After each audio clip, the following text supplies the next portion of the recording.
3 months into joint training at the Galactic Military Academy, and Danny Reeves still ate alone at IT was not that her squad mates were cruel. They were polite. They nodded when she passed.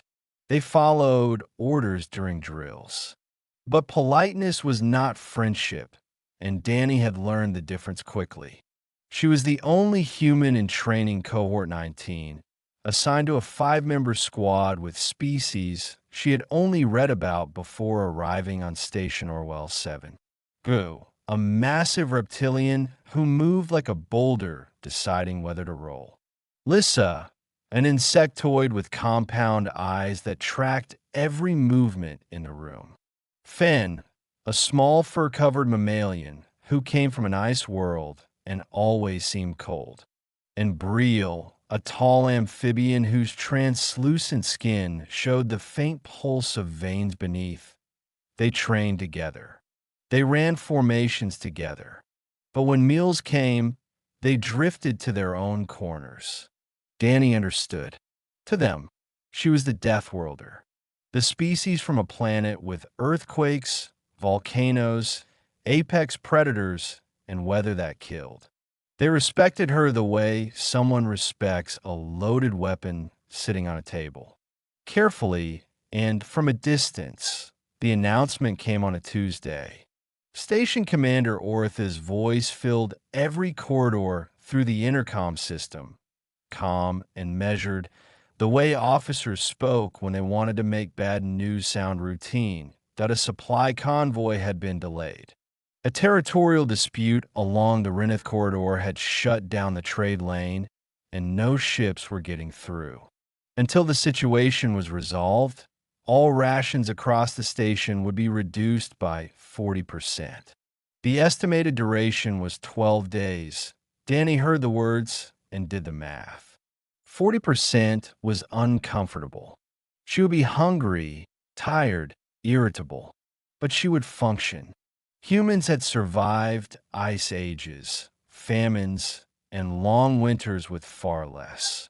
She looked across the mess hall at her squad and saw something different on their faces. Not discomfort. Feared up by the end of the first day. Finn had stopped moving unless absolutely necessary. He sat in his bunk with his fur pulled tight around his body, shivering not from cold, but from a metabolism that was already screaming for fuel. Lissa's movements, normally sharp and precise, had become slow and deliberate, like she was choosing which muscles to use and which to shut down. Even Guru, whose reptilian body was built for long gaps between meals, had gone quiet. Breel was the one who explained it to Danny. His species thought in terms of nutrient cycles, not meals.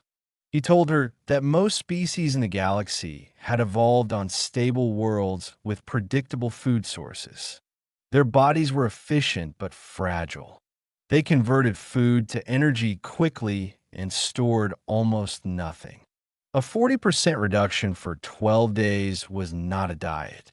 It was a biological emergency. Danny asked him why the rationing formula did not account for different species. Breel blinked his wide, pale eyes and said that the formula was based on volume. Every cadet received the same reduction regardless of species. It was considered fair, Danny thought. Fair was a word people used when they did not want to think harder. She went to their drill instructor, Senior Officer Hav, a lean and rigid officer from a species that seemed to be made entirely of angles and disapproval. She explained that the rationing system was going to kill cadets. Not might. What? Species with high metabolisms could not survive 12 days at 60% intake. Hav looked at her the way instructors look at cadets who have not yet learned their place. He told her that the rationing protocol had been approved by command. He told her that every cohort was making the same sacrifice. He told her to focus on her training and trust the system. Danny walked out of his office knowing 2 things. First, the system was not going to save anyone. Second, she was the only one in her squad who could afford to go hungry. That night, she sat in the squad quarters and watched Finn try to sleep. His small body trembled under his thermal blanket. Lissa had curled into a corner, her compound eyes dim, barely tracking. Breel sat with his back against the wall, his translucent skin showing a heartbeat that was slower than it should have been. Only Goru seemed stable, but even he had not spoken in hours. Danny opened her ration pack. She looked at the compressed nutrient bar inside. It was not enough for her, but it was something for them. She broke it into pieces and walked to Finn first. She held out a piece and said nothing. He looked at it, then at her, then back at the food. His dark eyes were glassy. He took it. She gave a piece to Lissa, who accepted it without a word. She gave a piece to Breel, who started to refuse until Danny told him that humans could run on almost nothing for weeks. It was not generosity. It was biology. Goro watched the whole thing from his bunk. After a long silence, he reached into his own pack and broke his ration bar in half. He handed one half to Danny and said that reptilians could also go longer than most. Between the two of them, he said they could keep the others standing. Danny took the half bar and nodded. It was the first time Goro had ever spoken to her outside of drills. It was not much. A few pieces of compressed nutrients split between 5 cadets in a station full of hundreds. But it was the first time Cohort 19 felt like a squad. And Danny knew, with the grim certainty of someone raised on a world that tried to kill everything on it, that it would not be enough. Nobody talked about the cadet who fainted during morning drill. Not because they did not care, but because talking used energy, and energy was something no one could afford to waste anymore. It was day 3 of the ration cut. The cadet who collapsed was from Cohort 12, a tall feathered biped whose species needed to eat every 4 hours to maintain brain function.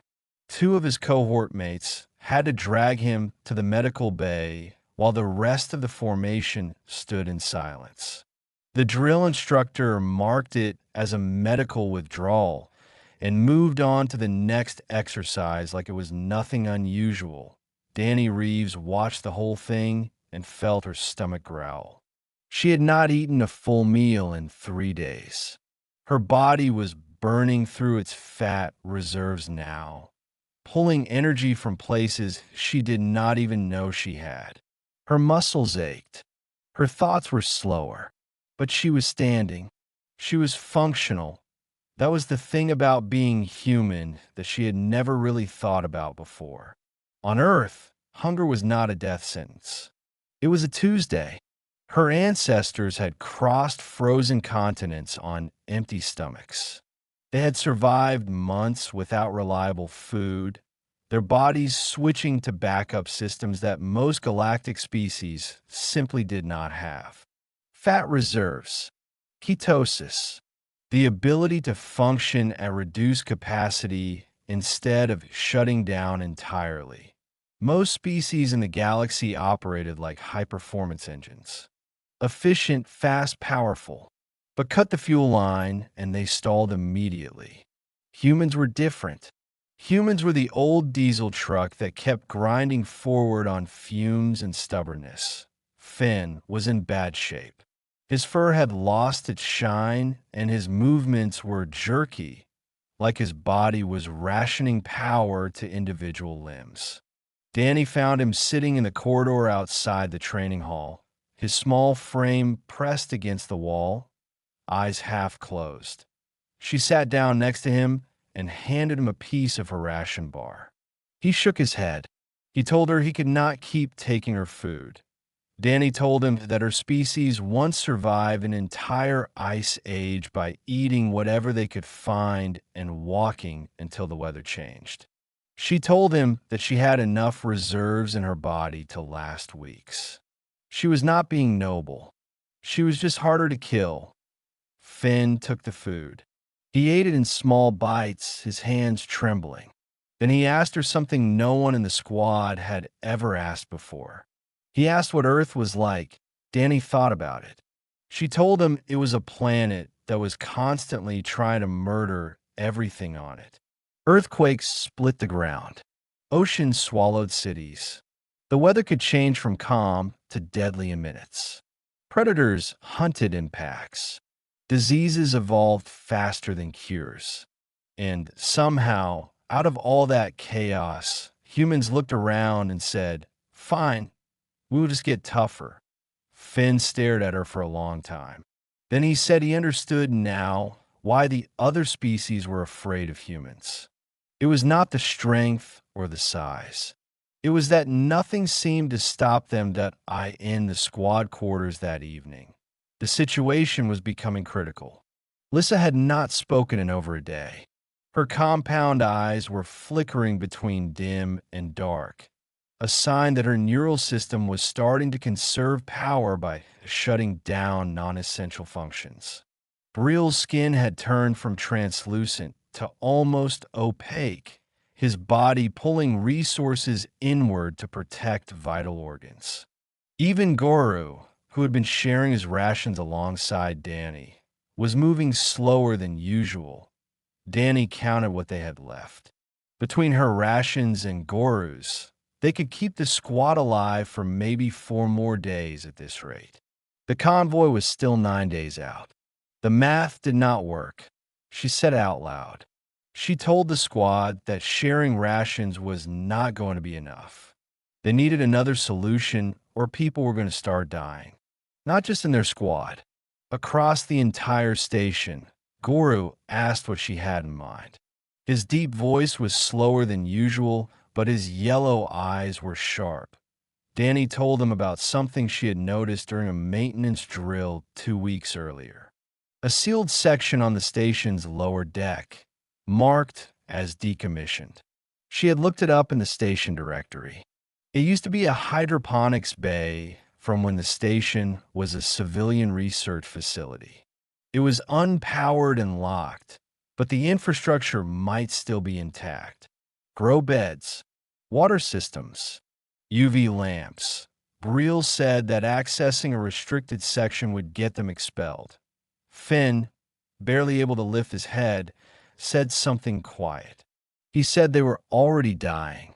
At least this way they would die trying to fix it. The room went silent. Lissa's dim eyes turned toward Danny. Even in her weakened state, there was something there. Not hope exactly. More like the decision to move forward instead of sitting still. Danny looked at each of them. The reptilian who shared his food without being asked. The insectoid who was shutting down piece by piece. The amphibian whose body was turning opaque to survive. The small furred mammalian who could barely stand but still wanted to fight. She nodded and said they would go tomorrow during the free training hour. She told them to rest.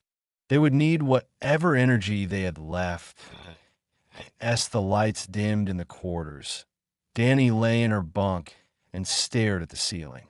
Her stomach was hollow. Her head ached, but her body kept running, kept burning, kept grinding forward on nothing but evolutionary stubbornness and a refusal to quit. Earth had built her for this. She just never thought she would be grateful for it. The access hatch to the lower deck had not been opened in years. The seal was stiff, the metal frame crusted with a thin layer of station dust that never got cleaned because no one ever came down here. Danny gripped the manual release handle and pulled. Her arms burned. Her muscles protested. 5 days without proper food had taken more from her than she wanted to admit. But the handle turned, the seal cracked, and stale air rushed out like the station had been holding its breath. She went in first.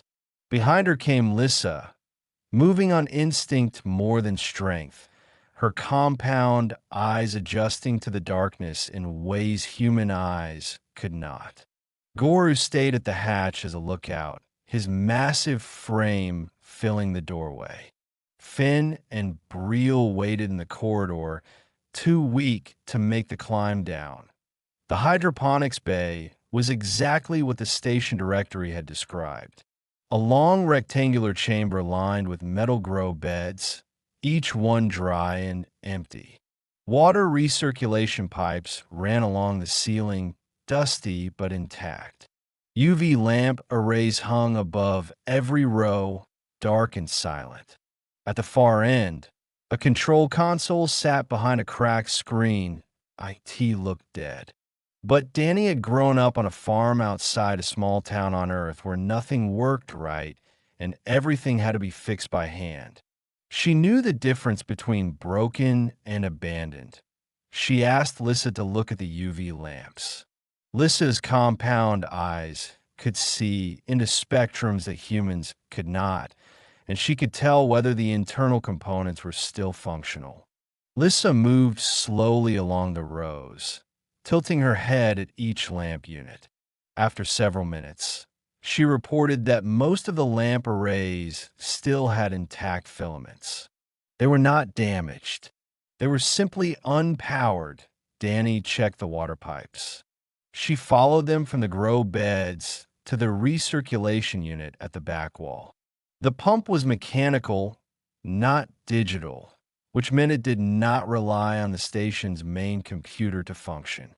It just needed power and water pressure. The problem was power.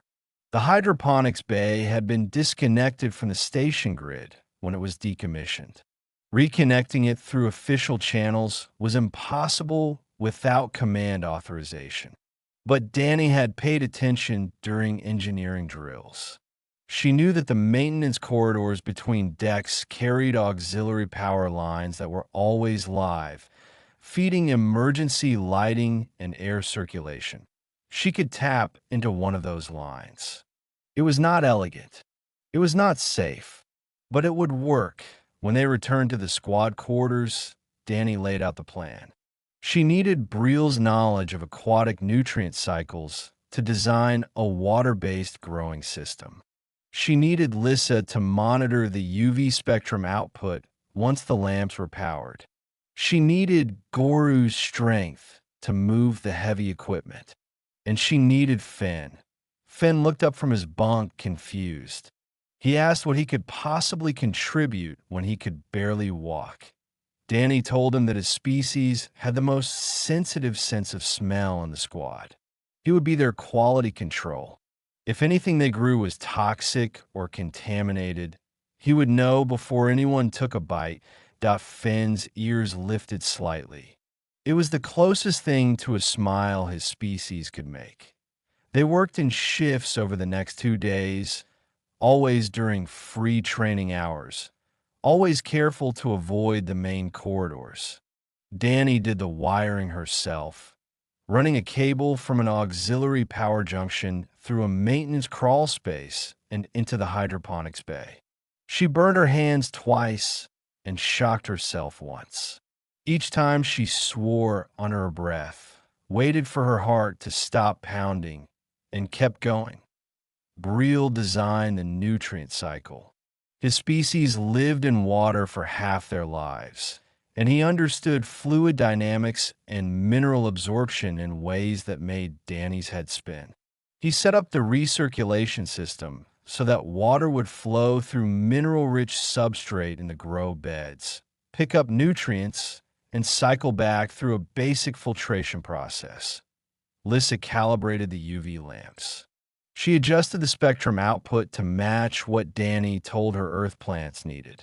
It was not perfect, but it was close enough. Gora moved everything heavy. Grow beds were repositioned. Pipe sections were reconnected. The big reptilian did not complain once, even though Danny could see that his movements were slower than they should have been. He was hungry too. He just refused to show it. The final piece was the seeds.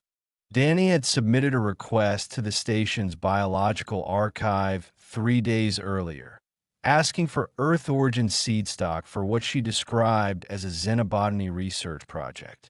The request was approved without question. Nobody cared about a cadet studying alien plants when the station was in crisis. She planted radishes first. Fast-growing, calorie-dense, and hard to kill. Then microgreens. Then bean sprouts. Nothing fancy. Nothing complicated. Just the kinds of things that humans have been growing in bad soil and worse conditions for thousands of years out on the second evening. After the last seed was in the grow bed and the UV lamps were humming with borrowed power, the squad stood together in the hydroponics bay and looked at what they had built. It was rough. It was improvised. It was held together with stolen wire and desperate hope.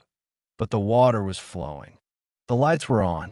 And somewhere beneath the surface of the grow beds, seeds were doing what seeds do.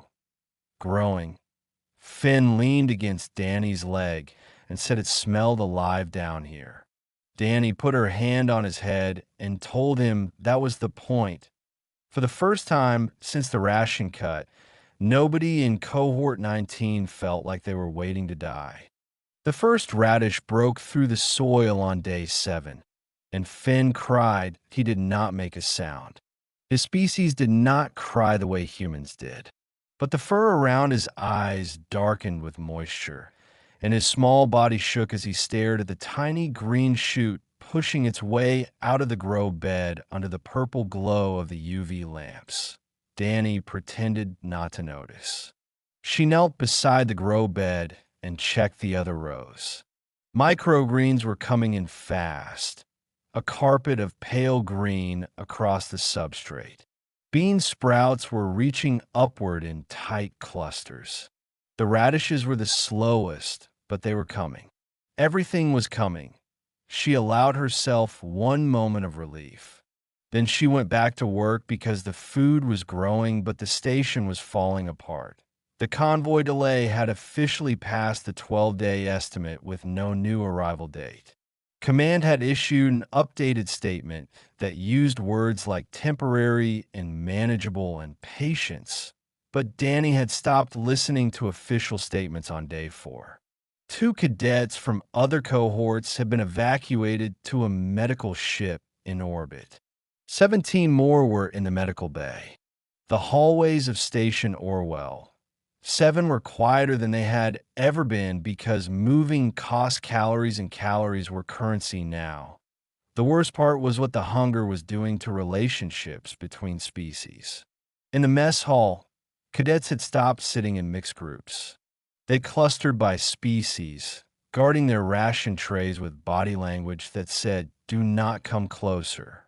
Danny overheard a group of feathered bipeds accusing the station's command staff of favoring reptilian species in the distribution formula because reptilians needed less food.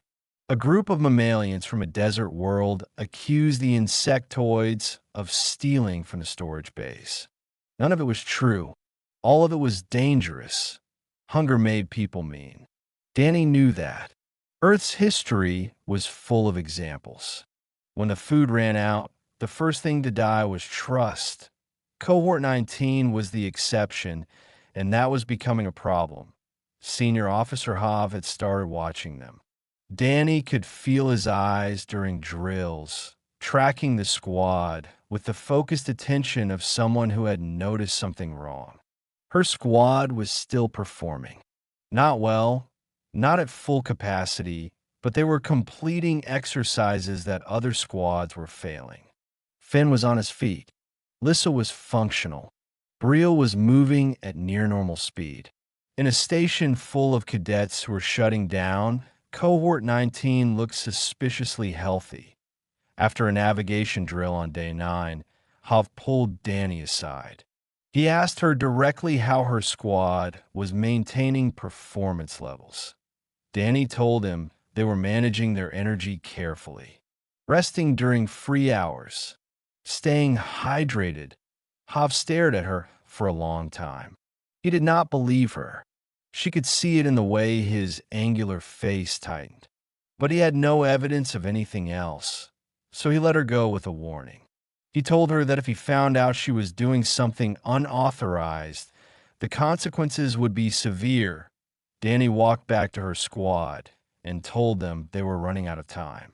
Ha was suspicious. If he investigated and found the hydroponics bay, they would be expelled. Everything they had built would be shut down. Guru said they should harvest what they could and seal the bay. Take the food, feed the squad, and let the rest of the station figure itself out. Danny understood the logic. It was safe. It was smart. It was exactly what every survival instinct in her body was telling her to do. Protect your own. Keep your people alive. Let everyone else handle their own problems. But she kept thinking about the feathered cadet who collapsed on day 3, about the 2 cadets evacuated to the medical ship, about the 17 in the medical bay, about the hundreds of others scattered across the station who were slowly starving while the system that was supposed to protect them did nothing. The hydroponics bay was producing enough now. Not enough to fully feed everyone, but enough to supplement. Enough to keep people alive until the convoy arrived. Enough to matter that if she kept it secret, her squad survived and everyone else suffered. If she revealed it, she faced expulsion, but 200 cadets got to eat. She thought about Earth, about the ice ages and the famines and the long winters. Humans had survived those things not because individuals were strong, but because groups held together. Every time humanity faced extinction, the ones who made it were the ones who shared the fire. Danny told the squad she was going to reveal the hydroponics bay to command. She was going to tell them everything. The unauthorized access, the stolen power, the secret farming operation. All of it. Guru told her she was insane. Finn, standing straighter than he had in days with real food in his system for the first time in a week, told Guru to be quiet. He said that Danny was not insane. She was human, and apparently that meant she would rather burn than watch other people freeze. Breel asked when she planned to do it. Danny said tomorrow. She would request a formal audience with Commander Orth and bring proof of what they had built. The squad sat in silence for a long time after that. Then, one by one, they told her they were coming with her. All of them. If she was going down, the whole squad was going down together. Danny looked at them and realized something. 3 months ago, these aliens had kept her at arm's length because she was a Death Worlder. Now, they were willing to end their careers beside her. She did not say thank you. She did not need to. She just nodded, and the squad nodded back, and that was enough. Commander Ortha's office smelled like recycled air and authority. The room was spare and cold, designed for function and nothing else. A metal desk, 2 chairs for visitors that were deliberately uncomfortable. A single display screen on the wall showing station status reports in scrolling text. Behind the desk sat Orth himself, a broad-shouldered officer from a species called the Halvine, whose culture prized discipline the way humans prized freedom. His gray skin was lined with age, his posture rigid enough to cut glass, and his dark eyes settled on Danny and her squad like weights being placed on a scale. Senior Officer Hav stood to Ortha's left, his angular frame practically vibrating with disapproval. He had escorted the squad to the commander's office after Danny submitted her formal audience request. He had not said a word during the walk. He had not needed to. His silence said everything. Danny stood at the front of her squad. Behind her in a line stood Guru, Lissa, Finn, and Breel.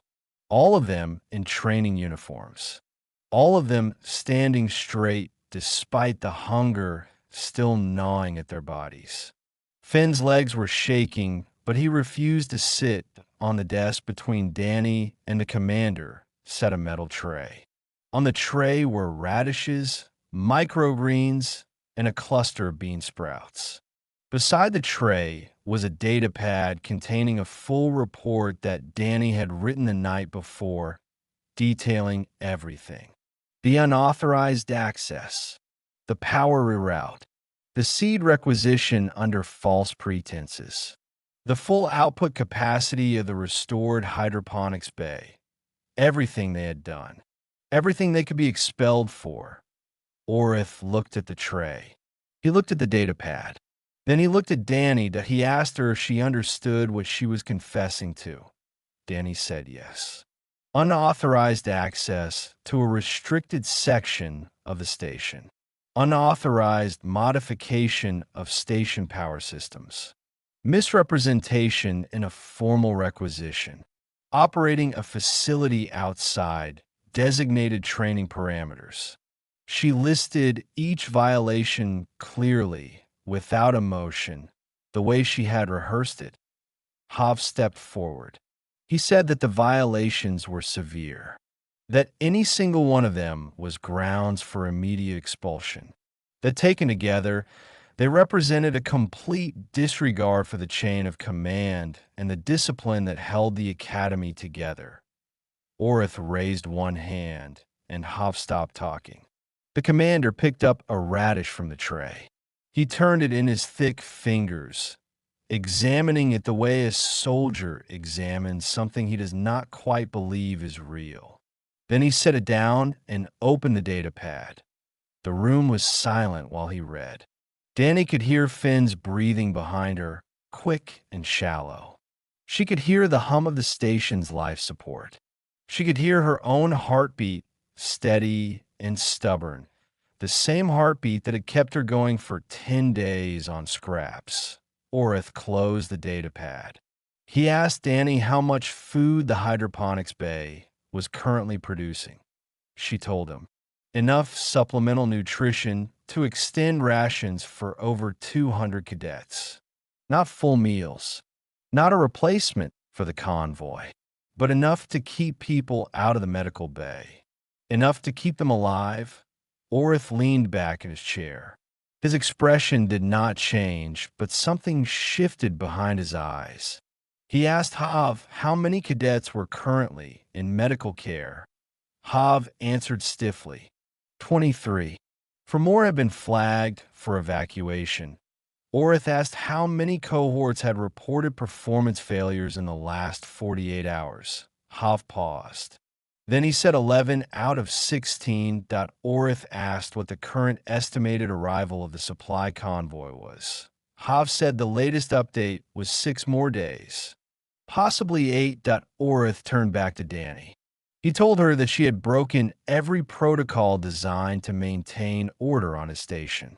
He told her that discipline was not a suggestion. It was a structure that kept hundreds of cadets from dozens of species from tearing each other apart. Then he asked her why. Danny had expected this question. She had prepared answers. Good ones. Logical ones about resource management and survival statistics, and the failure of the existing rationing formula to account for metabolic diversity. But standing there with her squad behind her and the weight of 10 hungry days in her bones, she did not say any of that. She said that people were starving. She said that she could help and the system would not let her. So she went around the system. She said she would accept whatever punishment the commander decided, but she was asking him to keep the hydroponics bay running. Not for her squad. For everyone. The room was silent again. Then a voice came from the doorway. A cohort leader from Cohort 7, a senior cadet named Roshan from a winged species, had been waiting outside and had heard everything. She stepped into the office uninvited and told the commander that 3 of her cadets were in critical condition.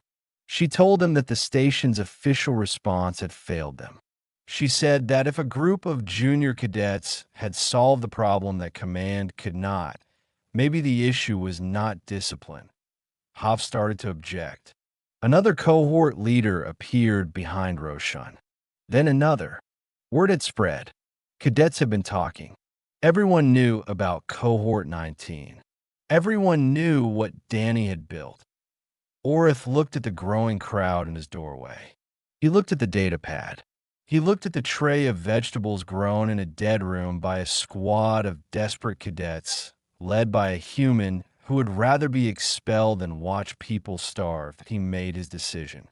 The convoy arrived on day 16, and by then, nobody was dying. The hydroponics bay had been running at full capacity for 5 days under Commander Orith's direct authorization. What Danny and her squad had built in secret with stolen power and desperate engineering was now an official station operation, staffed by rotating teams of cadets from every cohort. The grow beds had been expanded. Additional seed stock had been requisitioned through proper channels. Briel had trained 6 cadets from other squads on the water recirculation system he had designed. The food was not much. Handfuls of radishes, trays of microgreens, bowls of bean sprouts distributed through the mess hall alongside the reduced rations. But it was enough. Enough to stop the collapses. Enough to empty the medical bay. Enough to keep 400 cadets on their feet until the real supplies came through.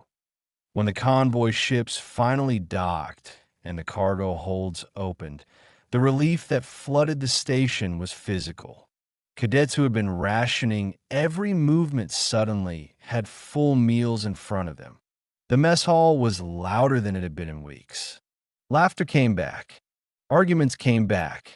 Noise and chaos and all the normal sounds of hundreds of young soldiers living in a metal box in space.